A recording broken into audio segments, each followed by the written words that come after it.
여러분, 성경에 나오는 모든 말씀들은 자기 이야기, 즉 나의 이야기로 받아들여야만 합니다.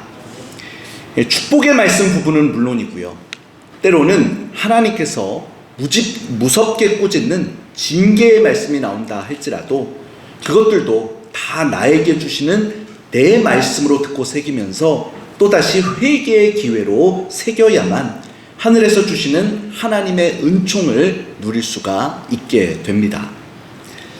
여러분, 그런데 또 특히 다른 어떤 말씀보다도 반드시 꼭 그래야만 하는 그런 본문들도 가끔 있습니다.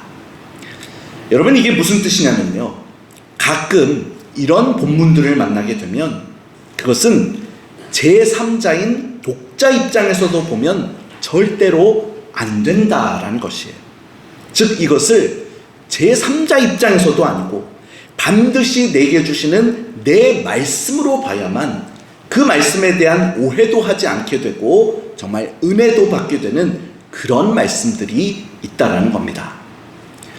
여러분, 예컨대 오늘 우리가 읽은 이 본문 말씀이 바로 딱 그런 경우예요. 여러분, 오늘 주시는 이 말씀을요, 이것을 나에게 주시는 내 말씀으로 제대로 적용해내지 못하면 일단은 이것은 그저 딱딱하고 참 재미없는, 나하고는 상관없는 말씀으로만 느껴지게 됩니다. 그리고 심지어 더 나아가서는 이거 하나님이 좀 너무하신 거 아니냐 하는 반감조차도 생길 여지가 있어요. 여러분, 일단 오늘 본문 보셨지 않습니까? 사실 굉장히 딱딱한 율법 조항들이 주어지고 있죠. 그리고 특히 이게 나하고는 별 관계가 없을 것 같은 저 제사장 직분 관련된 말씀들이 쭉 나오고 있는 겁니다.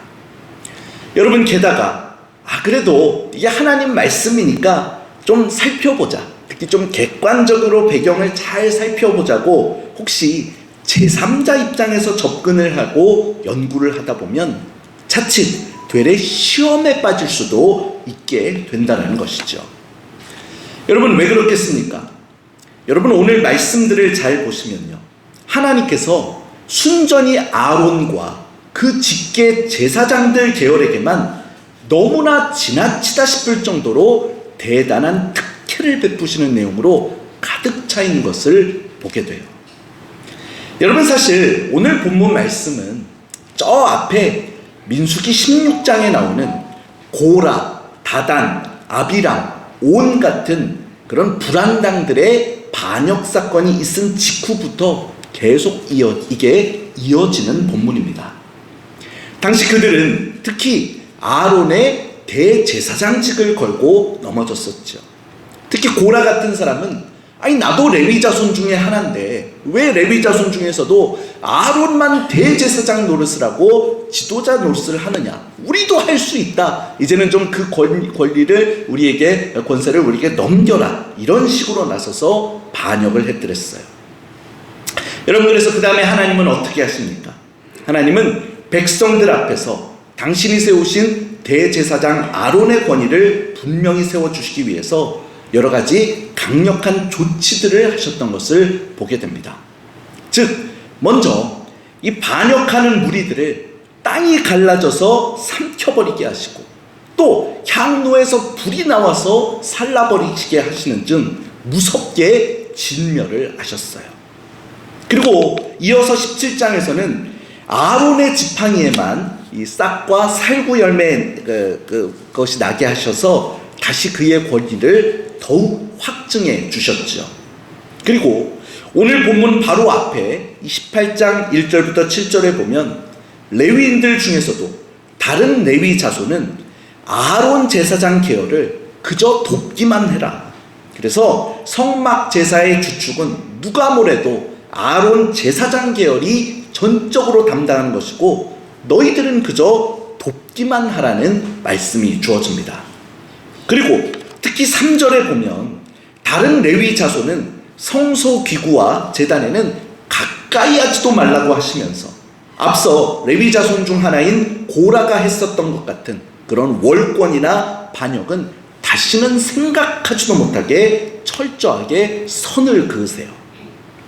여러분, 게다가 이제 이어지는 오늘 본문 8절부터 20절은 거기서 그 정도가 훨씬 더 심해지는 것처럼 보이는 겁니다. 즉, 제사 드렸던 성물들 중에서도 이 하나님으로부터 다시 돌려받을 수 있는 것들이 있었는데, 이때 웬만한 것은 다 아론 제사장 계열의 것이라고 하나님께서 아예 못을 박아서 말씀하시는 거예요. 그러니까 한마디로 좋은 것은 다 아론 제사장 것이라고 오늘 본문 전체 구절들에서 계속 반복이 되고 있는 것입니다. 여러분, 예컨대 8절 9절 보세요. 먼저 8절입니다. 거제물은 아론 내가 주관하고 너와 내 아들들이 영구한 몫으로 받으라. 또 9절 첫 줄입니다. 지성물 중에 불사르지 않은 것은 너의 것이다. 여러분, 그리고 이어서 11절 두 번째 세 번째 줄도 보십시오.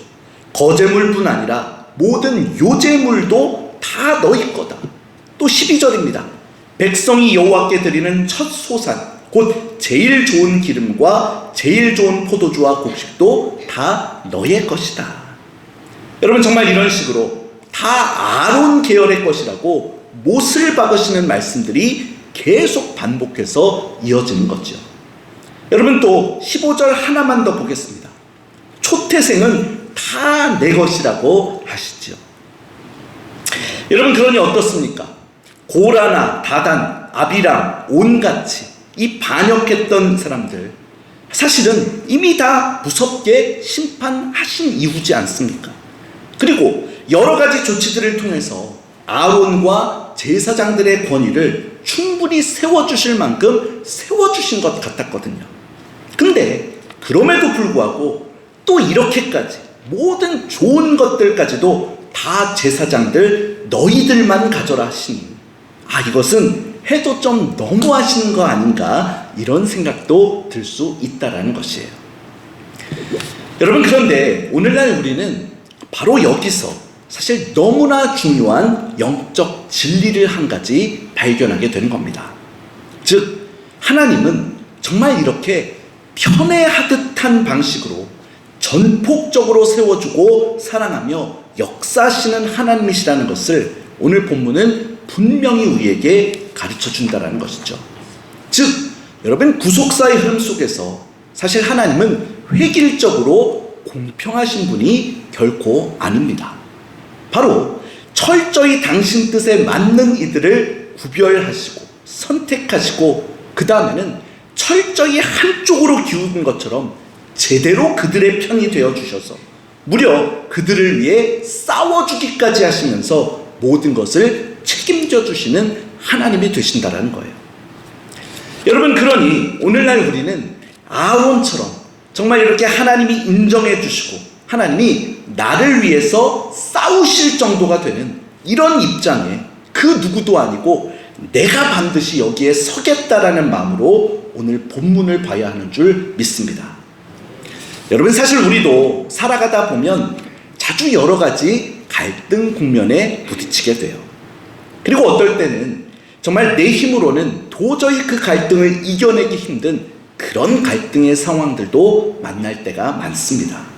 특히 이 공동체 안에서 그런 상황을 만날 때는 더더욱 힘들지요. 즉, 정말 나는 그저 하나님 주신 사명에 따라 충성하려고 애쓰는데, 근데 주변 사람들이 말도 안 되는 억지 논리들로 태클 걸고 발목 붙잡고 네가 틀렸다, 네가 한참 뭘 몰라서 그런다, 이렇게 말할 때는 참 힘들고 사기가 떨어질 수밖에 없는 겁니다.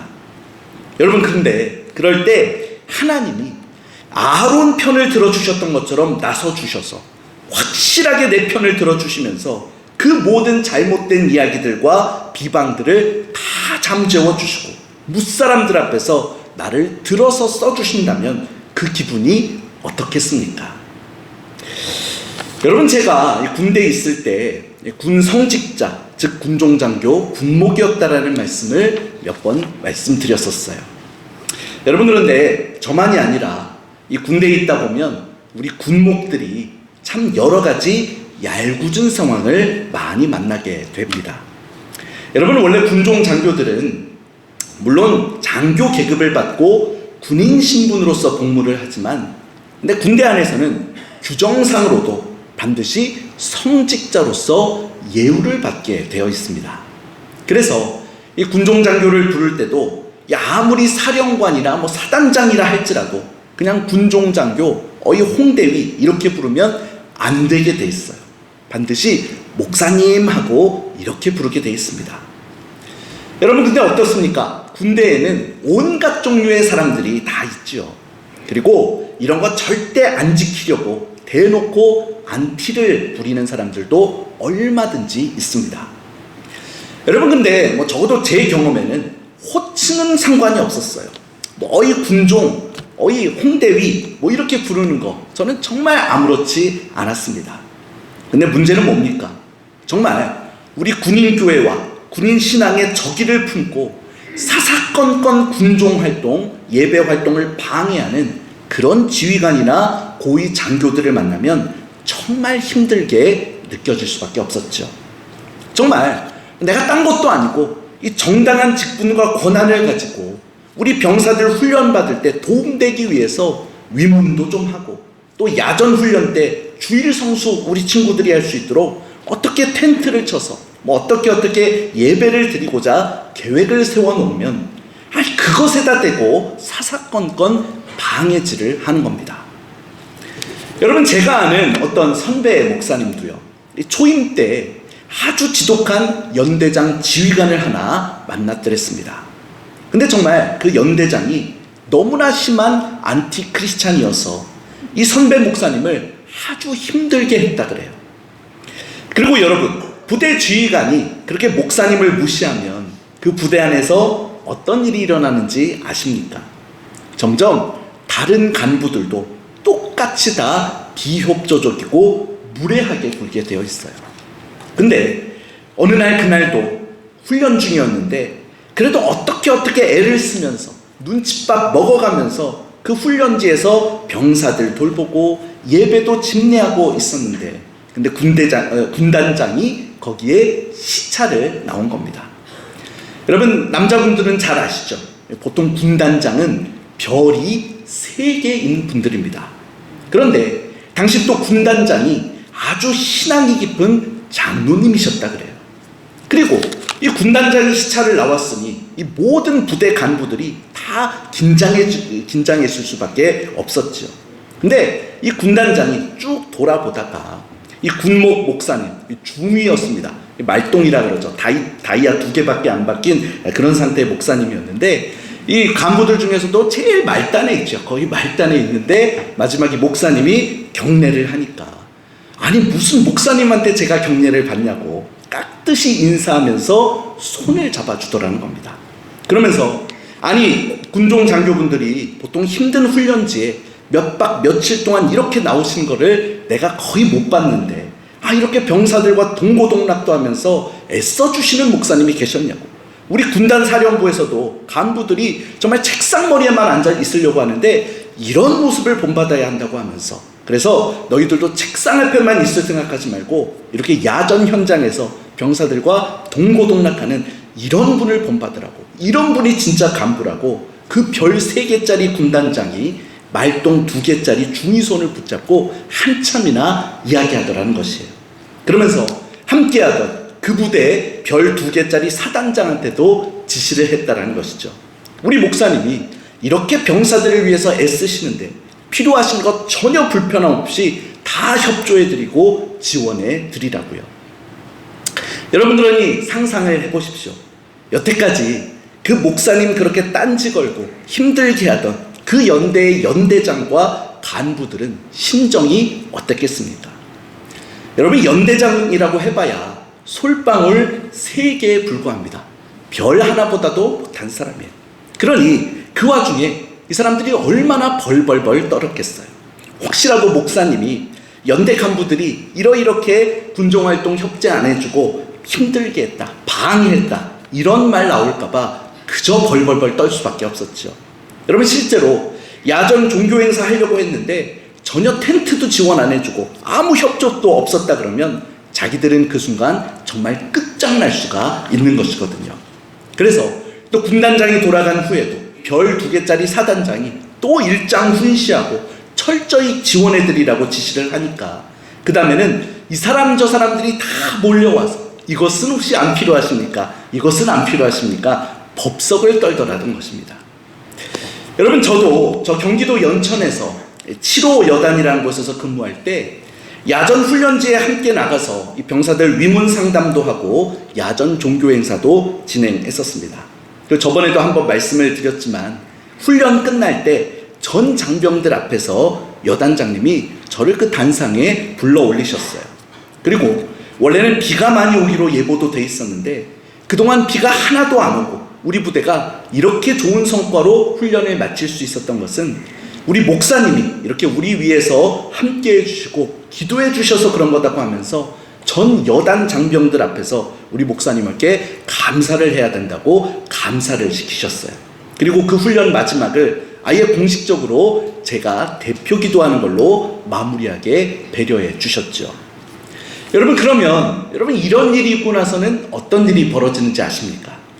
정말 그동안 저한테도 알게 모르게 비협조적이고 갈등 관계에 있던 간부들이 그 다음부터는 정말 제 앞에서 그저 설설 깁니다.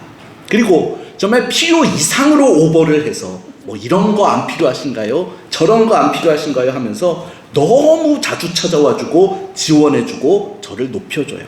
그런데 그 중에 보면 저보다 나이 많은 영관급 간부들도 있는데 정말 이런 일을 겪으면 참 얼떨떨하기도 하고 막 부담스럽기도 하고 그런 경험을 저도 한 바가 있었습니다. 여러분, 그렇습니다. 오늘 본문에 보면 아론과 그 계열 제사장들에 대한 하나님의 조치가 바로 이런 것이었던 겁니다. 즉 만군의 하나님이 나서셔서 뭇 백성들 앞에서 온갖 조치들로 아론의 권위를 세워주시고 또 오늘 말씀에도 나오는 것처럼 모든 필요한 것들 다 아론 너희의 거라고 책임져 주시고 확언을 해주시는 거예요. 그러면서 20절에도 정말 여러분, 저는 이게 최고의 축복이라고 생각하는데 이런 말씀을 하십니다. 20절입니다. 여호와께서 또 아론에게 이르시되 너는 이스라엘 자손의 땅에 기업도 없겠고 그들 중에 아무 분깃도 없을 것이나, 근데 그 다음이 너무나 중요한 얘기가 나오죠. 내가 이스라엘 자손 중에 내 분깃이요 내 기업이니라. 여러분, 이게 무슨 뜻입니까? 지금 하나님이 말씀하시는 거예요. 비록 제사장은 다른 백성들처럼 땅을 분배받는 기업은 없도록 돼 있지만 근데 그렇게 희생하고 나를 위해서 또 백성들을 위해서 성직자로서 최선을 다하는 만큼 나 하나님 내가 바로 너의 평생의 분깃이 직접 되어주고 너의 기업이 되어주겠다. 그래서 내가 평생 네 필요한 모든 것들을 직접 다 책임져 주겠다 약속하시는 겁니다. 여러분, 그래서 이게 그 위에 19절에도 명칭이 나오지만 바로 변하지 않는 언약이라고 해서 유명한 소금 언약이라고 하는 바로 아론 제사장 계열한테만 허락하신 특권적인 언약이었어요. 여러분, 그러니 이 당시 백성들 앞에서 이 말씀을 받는 아론의 마음이 어땠을 것 같으십니까? 여러분, 아론의 마음이 혹시 딱딱한 율법 구절들 그 행간에서 좀 느껴지십니까? 정말 앞서 백성들에게 비방받을 때의 그 억울함은 눈 녹듯이 싹 사라지고 이 보람도 있고 또 너무 부어지는 축복에 얼떨떨하기도 하면서 뭐 약간 부담스럽기도 하고, 그리고 특히 와, 나도 정말 이제 하나님께 더 충성해야 되겠다, 정말 우리 집안이 대대로 정말 우리 하나님께 최선을 다해야 되겠다, 이런 마음으로 가득해지지 않았겠습니까? 여러분, 그러니 다시 말씀드리지만 정말 오늘 본문 같은 말씀은 오늘날 우리도 내 말씀으로 받아들일 수 있는 수준이 꼭 되어야만 하는 겁니다. 즉 정말 나에 대한 말씀이 되도록 반드시 내가 그렇게 만들어야만 한다는 것이죠. 여러분, 생각해 보십시오. 만약 이것이 내 말씀이 되는 게 아니라 만약에 그 반대 경우가 되는 거라면 이거 사실 얼마나 무서운 겁니까? 즉 내가 하나님의 일을 잘 감당하던 누군가를 비방하고 막 발목 잡고 비웃고 있었는데 근데 하나님이 나서셔서 그 사람을 내 앞에서 막 높여주시고 반대로 나는 틀렸다고 공개적으로 꾸짖어서 망신을 주시며 정말 불공평하다 싶을 정도로 좋은 것들을 다 빼앗아 내가 그렇게 싫어하던 그 사람에게 다 선물로 안겨주신다면 정말 그럴 때 내 입장은 얼마나 비참하고 부끄러워지겠습니까? 여러분, 그래서 다시 말씀드리지만 오늘 본문 같은 이 말씀은 정말 다른 사람이 아니라 내게 주시는 내 말씀이 되어야만 하는 말씀이에요. 여러분, 그런데 이런 넘치는 축복의 말씀이 정말 내 말씀이 되려면 일단 내가 어떤 존재가 되어야 하겠습니까? 그것은 바로 내가 하나님 앞에 거룩한 제사장으로 설 수 있어야 하는 것이죠. 그리고 평소에 내가 정말 하나님 말씀에 순종하며 어떤 억울한 상황들 속에서도 끝까지 오히려 당해주고 또 희생해주면서 힘들어도 묵묵히 최선을 다했어야 하는 겁니다. 여러분, 오늘 본문에 나오는 이 아론 계열의 제사장도 그 책무가 어떤 것들이었습니까? 여러분, 그들이 과연 무슨 사명을 가졌기에 이런 소금 언약을 받아서 무려 여호와 하나님이 그들의 분깃이 되어주시고 기업이 되어주시는 이런 폭포수 같은 축복을 누렸습니까? 여러분, 일단 그들은 제사장으로서 먼저 예배자요 기도자로서 하나님 앞에 섰어요. 즉 늘 하나님을 앞장서서 예배드리고 늘 하나님 앞에서 백성들을 위해 기도를 드렸죠. 특히 무엇보다도 백성들의 죄 문제를 해결하도록 돕는 역할을 했더랬습니다. 여러분, 그러므로 오늘날 우리도 어떠해야 하겠습니까? 바로 늘 예배의 자리에서 기도의 자리에서 하나님께 충성을 다해야 하는 겁니다. 또한 예수님의 보혈, 그 구원의 은혜를 무사람들에게 전해줘서 예수님 모르고 사는 우리 주변 사람들이 그 사람들의 그 죄의 문제들을 비로소 예수님 안에서 해결받을 수 있도록 적극적으로 도와주는 신앙생활을 해야 하는 것이에요. 여러분, 또 구약시대 제사장들은 하나님의 말씀을 먼저 받아 깨닫고 백성들에게 가르쳐주며 집행하는 역할도 했었죠. 그러므로 오늘날 우리들도 하나님의 말씀을 누구보다 열심히 받고 묵상하고 또 하나님의 말씀들을 실천하면서 사람들에게 드러내고 가르치고 증거하는 삶을 살아야 하는 겁니다. 그러면 하나님께서는 우리의 모든 출입들을 지켜주시고 친히 우리의 분깃이 되어주셔서 우리의 모든 것을 책임져 주시겠노라고 소금 언약으로 언약해 주시게 된 것이죠. 그러면서 정말 모든 억울한 일들 또 어려운 일들도 다 해결해 주시고 넘치도록 엄청난 복과 사랑의 은혜로 나를 세워주시고 높여주시게 된다는 겁니다. 여러분, 그래서 시편 23편에도 보면 다윗도 이런 은혜를 이렇게 고백한 바 있어요. 주께서 내 원수의 목전에서 내게 상을 차려주시고 기름을 내 머리에 부으셨으니 내 잔이 넘치나이다. 그렇습니다. 정말 오늘날 우리는 바로 우리가 제사장으로 부름받은 성도로서 하나님 앞에 이렇게 서 있음을 잊지 말아야 합니다. 여러분, 베드로전서 2장 9절에는 이렇게 말씀을 해요. 그러나 너희는 택하신 족속이요 왕 같은 제사장들이요 거룩한 나라요 그의 소유가 된 백성이니 이는 너희를 어두운 데서 불러내어 그의 기이한 빛에 들어가게 하신 이의 아름다운 덕을 선포하게 하려 하심이라. 아멘. 여러분, 그렇습니다. 구약시대에는 사실 하나님 앞에 나가는 것이 철저하게 제한이 되어 있었죠. 그래서 정말 오직 제사장만 하나님 앞에 나가서 백성들의 예배를 대신 드려주고 대신 기도해 줄 수가 있었습니다. 여러분, 그래서 잘 아시는 것처럼 성소의 구조도 어떻게 되어 있었습니까? 여러분, 성소 자체도 일반인들은 절대 들어갈 수 없는 그야말로 제사장만 들어갈 수 있는 말 그대로 거룩한 장소였는데, 근데 또 그 성소조차도 또 일반 성소와 또 더 지극히 거룩한 지성소로 구별이 됐었어요. 그리고 그 가운데 이 지성소는 어떻습니까? 휘장이 딱 가로막고 쳐져 있어서 이 지성소에는 다른 일반 제사장들도 못 들어가고 오직 대제사장 한 사람만, 그것도 1년에 딱 한 번 들어갈 수가 있었죠. 여러분, 그런데 이렇게까지 제한되어 있던 것이 바로 우리 예수님 덕분에 완전히 뒤바뀌어지게 되지 않습니까? 즉 예수님께서 십자가 위에서 구원을 이루시고 돌아가시면서 다 이루었다 선포하셨을 때 성전에서 무슨 일이 일어났다고 했어요? 바로 하나님과 우리 사이를 가로막던 그 성소 휘장이 두 폭으로 쫙 찢어집니다. 여러분, 이게 무슨 의미겠습니까? 바로 이제 예수 그리스도를 믿는 믿음 안에 있는 자들이라면 혈통과 직분과 상관없이 누구나 다 하나님 앞에 직접 기도하고 예배하며 제사장으로서 하나님 앞에 설 수 있게 되었다라는 뜻이었죠. 그래서 오늘날에는 정말 베드로 사도가 저렇게 말하는 것처럼 우리가 바로 왕 같은 제사장이 되어서 이렇게 하나님 앞에 설 수 있게 되는 것입니다. 여러분, 그러므로 오늘 본문 같은 말씀도 바로 내게 주시는 내 은혜라고 여기면서 받기에 부족함이 없는 저와 여러분들 모두가 될 수 있기를 바랍니다.